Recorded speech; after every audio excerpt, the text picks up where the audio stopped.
Welcome to our audience at this Atlantic Council event. Is Trump forcing Europe to assume geopolitical relevance? My name is Ilvatar and I'm a resident senior fellow here at the Europe Center. The absence of alternatives clears the mind marvelously. That was Henry Kissinger, provocative as ever.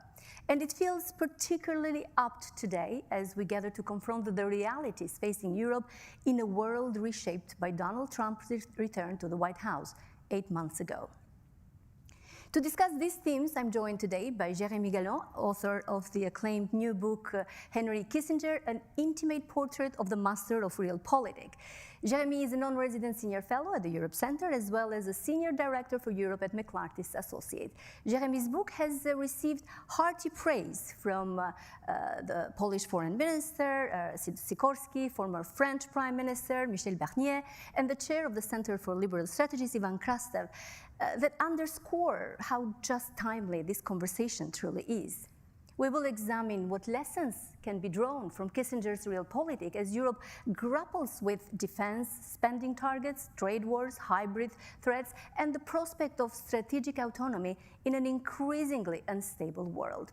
As ever, you can follow our work on Twitter, on X, with the hashtag ACEurope, and you can find a QR code with the link of Jérémy's book here on the screen.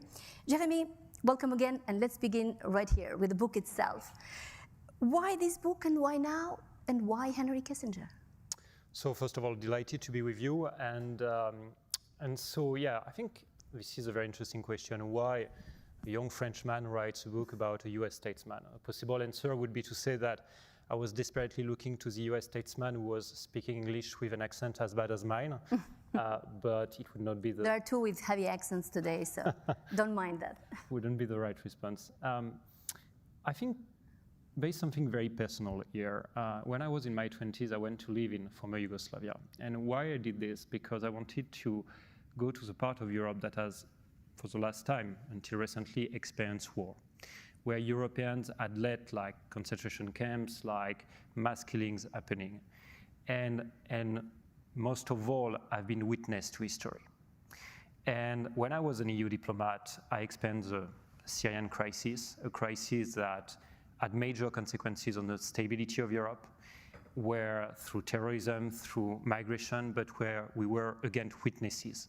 We were not even at the negotiating table. Americans, Russians, Turks, Iranians were at the negotiating table. And over the last 3 years, on our continent, there has been the bloodiest conflict since the end of the Second World War. It's an existential war, I strongly believe, for Europe. And again, we are not at the negotiating table.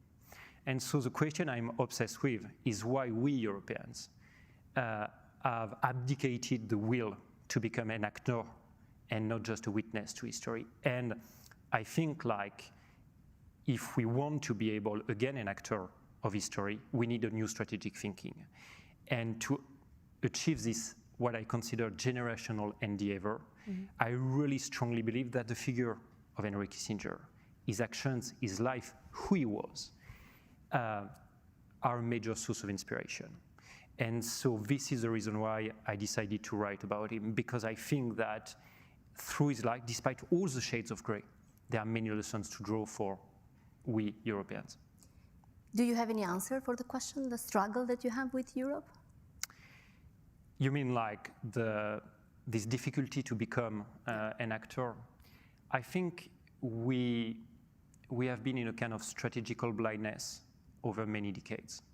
We have refused to spend more in defense. We have accepted many dependencies. Of course, the security dependency vis-à-vis the US, the energy dependency vis-à-vis Russia for too long, the dependency in terms of rare earths, critical raw materials vis-à-vis China, and overall an economic dependency we are paying the price today. And honestly, I was hoping that the various crises we have faced, the first Trump administration, the Ukraine war, would be wake-up calls. And despite this, we have not, I think, like, waken up from our strategic blindness. Why? Because too many people in Europe have lost the sense of history, the sense of the tragedy of history.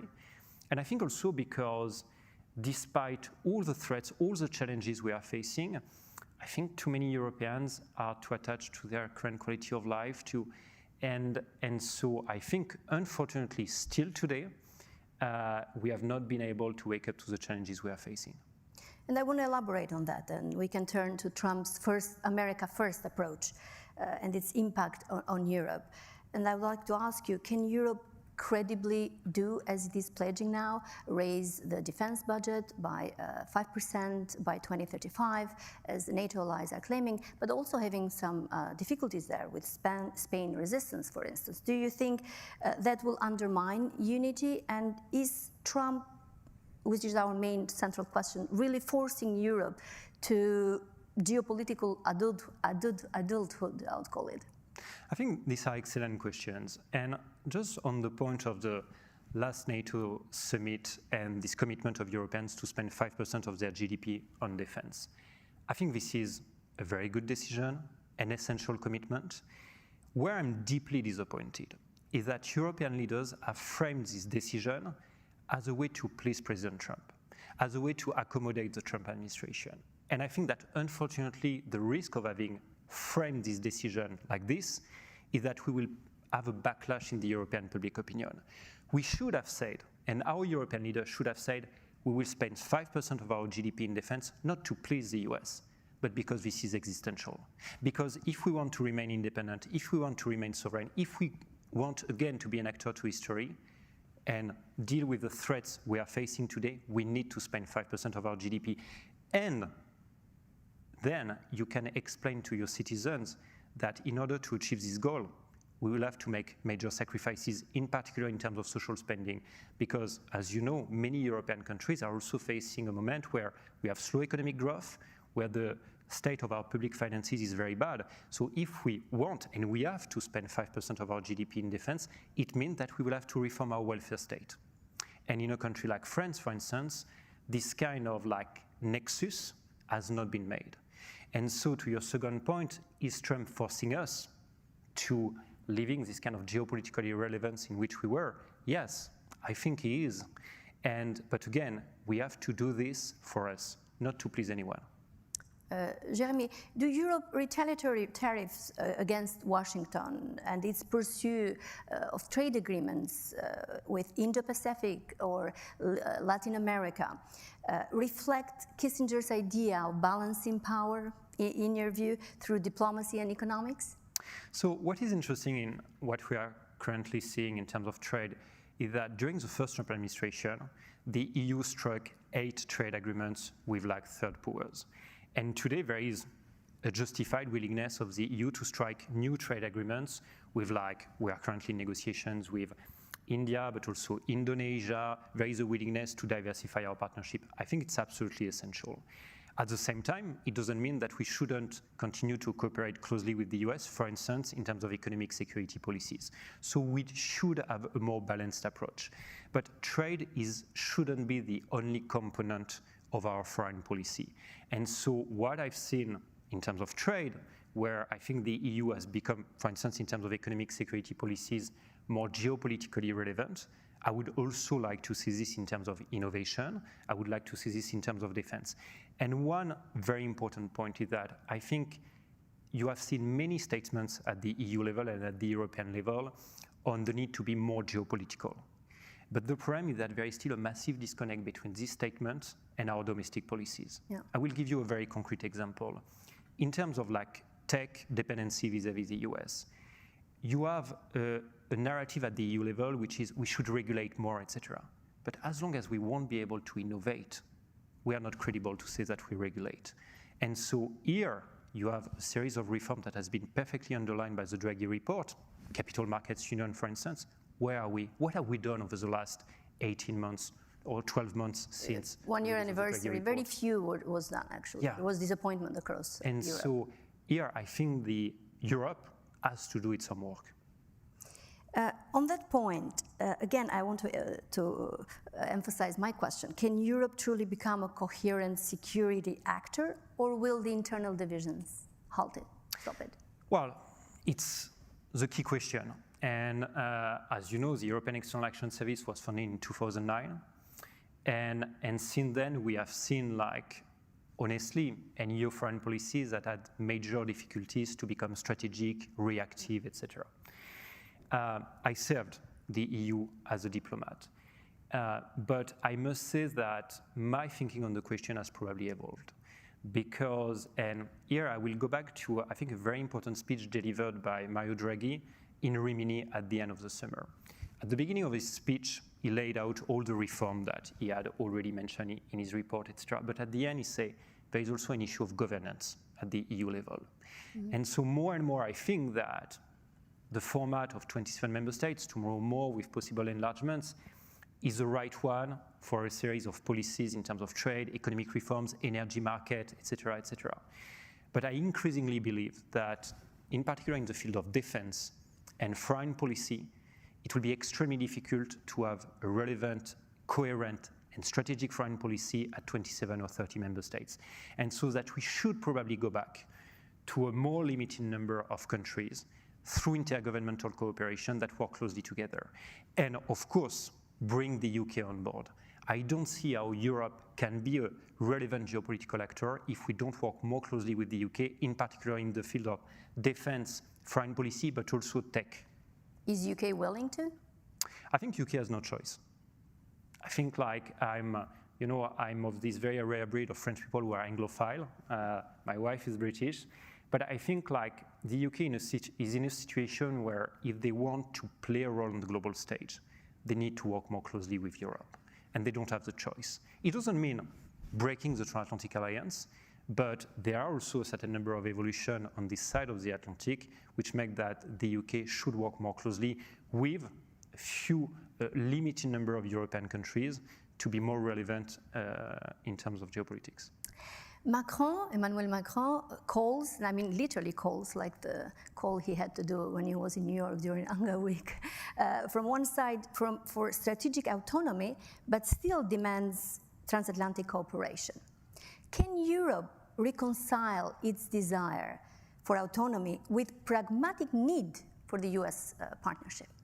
You know, this is a bit the eternal question. Like, if I go back and, like, it's probably a very French reference, but de Gaulle in the 60s was saying, or Pompidou, was saying, well, we want France and a Europe that is independent. And they were accused of being anti-American. They were not anti-American, because at all the moments of crisis, they sided without any ambiguity with the US. During the Cuba Missile Crisis in 1962, when US plane was shot down in the USSR, etc. No ambiguity. But, and so, is there a possibility to reconcile a Europe more independent, more sovereign, and the transatlantic alliance? Yeah, I strongly believe it. And I also believe that a Europe that will be more independent, that will be more credible in terms of defense, will be, of course, a better ally to the US. The question is, how do we navigate the current challenges the transatlantic alliance is currently facing? And this is where you will need like a lot of pragmatism on both sides of the Atlantic. And all this brings me back to a famous question that Kissinger asked. Who do I call when I want to call Europe? Has this question been answered? No, it has not been answered yet. Because, of course, like when you are in Brussels, many people talk about the President of the European Commission, etc. But, well, what is the democratic legitimacy of the President of the European Commission? I think in Europe... You are not helping the internal debate there. No, we are still in a union of member states. Yeah. So the democratic legitimacy is at the level of the heads of states and government of the various member states. And so, and this is the reason why I think like we shouldn't fall into the illusion that the leadership of the EU or Europe could be the president of the Commission. But at the same time, you need to have like a more coherent set of policies between the various EU leaders. This is the reason why more and more I believe that in terms of foreign policy and defense, the future of Europe, if we want to be more strategic, will be based on a stronger and more integrated cooperation between a limited number of European countries. In your book that I finished last night, and I loved it, congratulations on my behalf, but then I was struck just to read that Kissinger congratulated you too. He said that you totally understood him. How did that make you feel? So it was like 9 days after Russia's invasion of Ukraine. We were seated together, and he had read my book in French, and he told me this. And for a few seconds, I was extremely flattered. And then I thought internally, well, I studied over the last few years how this man was flattering everyone in order to achieve these goals. And immediately I realized that it was a lot of flattery, but probably not completely true. Oh, that's a sober answer. But then going back to that, you also urge in the book for a European Kissinger. Yeah. What do you have? Can you kind of visualize it for our audience? Who can be this European Kissinger? Is it an individual, or is it ideals, values? For me, it's rather a certain number of qualities. For me, what strikes me when I studied Kissinger, but like figures like Brzezinski and a few other ones that really shaped US foreign policy in the second part of the 20th century, is that they are leaders who first arrive in power with a strong intellectual and moral depth. And they had people who had taken the time during their life to build themselves. And it's what enabled them, when they were in a position of power, to have a long and lasting influence. And secondly, it also enabled them to think long term and to design their policies with a vision and a deep understanding of history, and also a deep understanding that, well, diplomacy is very often the choice between imperfect options, and you have to have the courage to take these imperfect options in order to achieve the ultimate moral goal. And so I think in this regard, Kissinger is a striking contrast to many of our leaders right now in Europe who don't have this long-term vision, who have not been shaped by history. And so in a way, when I'm calling for a European Kissinger, I'm not asking specifically Could be Jewish, German, a refugee of 15 years old in New York, with no English, then made it to Harvard, and then made it to the State Secretary office. Absolutely. It's more, as you say in the book, that was America of those days. And perhaps these days, a refugee or an immigrant may have a difficult path or different path from those days. You're absolutely right. It's, I think, what for me made the US so unique, and still to a certain extent is making the US so unique, was this ability for a young Jewish man who was fleeing like Nazism, was arriving without nothing in the US to become Secretary of State. And I think like it's also in a way a European tragedy, because we are seeing that when Europe was falling into anti-Semitism, into nationalism, it was losing its best talents. Yeah. I think the challenge for Europe today, from a European perspective, is how do we make sure that we give the possibility to these talents to grow, to become the leaders of Europe of tomorrow, and how do we make sure that these kind of unique people who have built themselves in the long term, who have this vision of history, occupy certain positions of power and shape the future of our strategic thinking. Again, to the meeting 9 days after Russia invasion of Ukraine. At Kissinger's house, you visited him. Yeah. He invited you for a lunch, yeah, which I think wasn't everyone could get that invitation in 2022, absolutely, right after the war, Russia's invasion of Ukraine. What were his instincts in the light of the ongoing war in Ukraine? It was very interesting because I arrived, as you said, 9 days after Russia's invasion of Ukraine. And you may remember that in 2014, he had published a widely commented op-ed in the Washington Post, where he was basically saying that Ukraine shouldn't join NATO. And so the man I was interacting with was a man who understood that the war had completely changed the parameters, and he had to completely rethink its approach to Ukraine, to the conflict, etc. But what I found really fascinating was the fact that at no moment during our long conversation on this, and in the following months, etc., he changed his view of the conflict on a moralistic basis. It was still his realistic backbone that made him evolve. And at the end of the day, as we all know, he thought he changed his view on the fact that Ukraine should join NATO, and his way to argue in favor of it was not to say, well, because we should reward them or because they are the nice guys, etc. No, he was saying because it will be the best way to preserve in the long term the security of the European continent. And so I think like what I found fascinating was first his willingness to always think in terms of realistic terms, and secondly, even at his age, he was still deeply engaged in the intellectual foreign policy debate. Until the end of his life, he had this strong feeling that he had a role to play. Of course, on Ukraine, but also, as we all know, on the US-China relationship. If Kissinger were to be alive today, what do you think he would advise to European leaders and to the US president how to deal with Vladimir Putin? You know, even if I'm French, I'm not arrogant enough to say what Henry Kissinger would say or think. But I would just make a few observations. One, despite when he was like National Security Advisor and Secretary of State, deep disagreements with Europe, the transatlantic alliance was the backbone of his foreign policy. Yeah. He was someone, when he was thinking about foreign policy, Europe was at the center of his thinking. And so, by the way, I think this is a big difference with what we are seeing today among many US policymakers.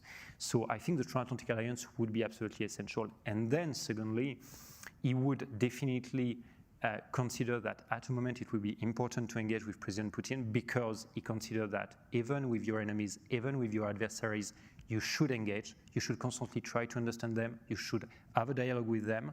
But I think he was also absolutely aware that this kind of negotiation shouldn't take place at any time and under any conditions. And so it would be his thinking. We have another more than 8 minutes left, so I want to make every second count. And I want to touch upon something we cannot hide or neglect, the controversies around the figure of Henry Kissinger. Let's say some of them, the shadows, Cambodia, Absolutely. Chile, Bangladesh, East Timor. How do you reconcile Kissinger's pursuit of stability with the human cost of his decisions, often prioritizing stability over ideology? It's a very good question. And in my book, I've tried to be extremely honest on all the criticism made against Henry Kissinger, some I consider like major faults in his actions. But my aim was not to judge, but to contextualize his foreign policy, to try to explain, well, you have to understand why he made these choices. And for me, the key to understand Henry Kissinger was, we should never forget that he was born in Fürth, next to Nuremberg. He was in a Jewish family. He grew up at the heart of what will become the center of Nazism. He had, as you mentioned, to flee at the age of 15 years old, Nazi Germany. He lost 13 members of his family in the Holocaust. And so he had experienced very young the chaos. And I think when he became a policymaker, his key aim was to prevent the world from falling into chaos again. And at the time of the Cold War, the chaos for him was the nuclear confrontation between the USSR and the US. And in order to achieve this ultimate moral goal, he knew that he had to make a certain number of very difficult choices. And sometimes that will be costly. And so I think part of the decision he took in Vietnam, on Indonesia versus East Timor, etc., were based on this in the context of the confrontation with the USSR. And I think like what I found very touching with Henry Kissinger is that I think he was perfectly aware that certain of these choices would make him hated by his contemporaries and by in particular certain liberal elites. And I'm convinced by this because we often say that Kissinger has been influenced by Metternich and Talleyrand, or Bismarck. It's true, but for me, the figure who perhaps has the most influenced him was Castlereagh. You know, this great foreign secretary in the UK at the time of the Napoleonic Wars, and who basically built a realistic foreign policy for the UK, but who was deeply criticized at that time by the liberal elites in the UK, including by Lord Byron, and committed suicide at the end in 1822. And I think like Kissinger was deeply aware of this, and despite this example, this tragic example of Castlereagh, decided to implement a certain number of policies. Thus being said, I don't think it has justified all his actions, and I think like on a certain number of conflicts, it's unforgivable what he has probably done. But on that note, were you able to discuss with him on those decisions? Did he have any regret? you know, I think I didn't have the level of intimacy with him where he would have expressed this kind of regrets. When we discussed this, he was again trying to contextualize his actions. And I will give you one example. Of course, he has been accused a lot and extremely criticized for having not prevented Pakistan from committing like mass killings, massacres in Bangladesh at the moment of the independence of Bangladesh. And I think these criticisms are very justified. But what Henry Kissinger would have told you is that you cannot at the same time criticize him for this and congratulate him for the rapprochement with China. Because the rapprochement with China was only possible through Pakistan, which at that time was the key nexus between the US and China. And so I think like he would just have like argued the fact that, yes, probably certain decisions were very costly, but you had to understood in a broader context. On China, I meant to ask you, he did say it in your book too, during your conversation, that it wasn't his idea, it was Nixon's idea. He was just the facilitator. Was Kissinger always this sober, this humble, or? You know, something that really struck me the last time I met him was his admiration for Nixon. He basically acknowledged that Nixon had a very complicated personality, and we know that they had a very complex relationship. But I think like Nixon was a great foreign policy president. He's someone who probably more than any US president since the end of the Second World War, with the exception of George Herbert Bush, had really thought very carefully about US foreign policy. And in particular, between the moment where he lost the election of governor in California in 1962 and the moment when he came back as a president in 1969, he spent 7 years where he read a lot about foreign policy, where he traveled around the world, etc. And he had a real strategic thinking. And for the anecdote, during that time, while many people thought that he would never be able to go back to power, de Gaulle hosted him twice at the Élysée because de Gaulle was saying like, Nixon is one of the few US leaders who has really a strategic thinking. And so indeed, on China, the man who had conceptualized intellectually the rapprochement was Nixon. And so for this, I think like Kissinger had a lot of respect for Nixon. Since we're talking about China as well, and you did mention a bit the relationship that the US has with China, but Europe also, and they are quite different right now. What's your view on that? How will these two powers collide at some point over China, or they will find common ground? You know, it's interesting because at the beginning of the Trump administration, many people were saying, well, the transatlantic tensions will lead to a rapprochement between Europe and China. I never believed in this because I think the irritants in the Europe-China relationship have not disappeared, and by definition will not disappear. In economic terms, China will continue to try to export its overcapacity in terms of industrial production to Europe, killing potentially massive segments of the European economy. China continues to back Russia. And so on fundamental issues, the things have not improved. And this is the reason why the EU-China summit at the end of July was a massive failure. But then there is a second question, which is a question to which extent the US and the EU and Europe in general will work closely and cooperate vis-à-vis China. And here, I think we saw under previous administration a close level of coordination. But today there is a question mark, because the question of many European leaders is, but what is the end goal of this Trump administration vis-à-vis China? If at the end, like President Trump wants to strike a deal with President Xi, what is right now the interest for Europe to cooperate with the Trump administration vis-à-vis China? If at the end of the day, we are basically the collateral damage of a potential grand bargain between China and the US. And here, this is a question for the Trump administration. Last question. What are the limits of the realpolitik that Kissinger represented for Europe today, especially in an era of populism and authoritarian pushback?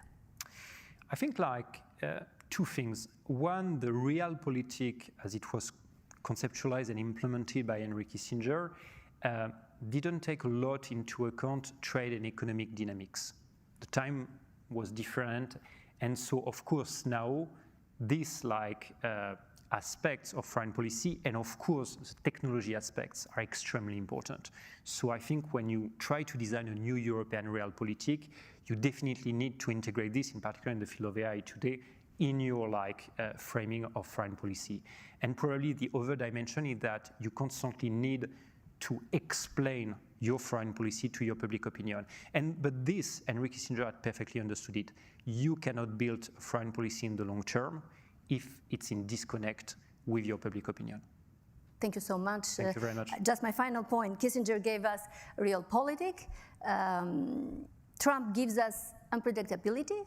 And Europe is facing the ultimate test. It has to know how to make that call, but just has to make the call right now. Absolutely. Jeremy Gallon, thank you so much for being here and for this crucial conversation.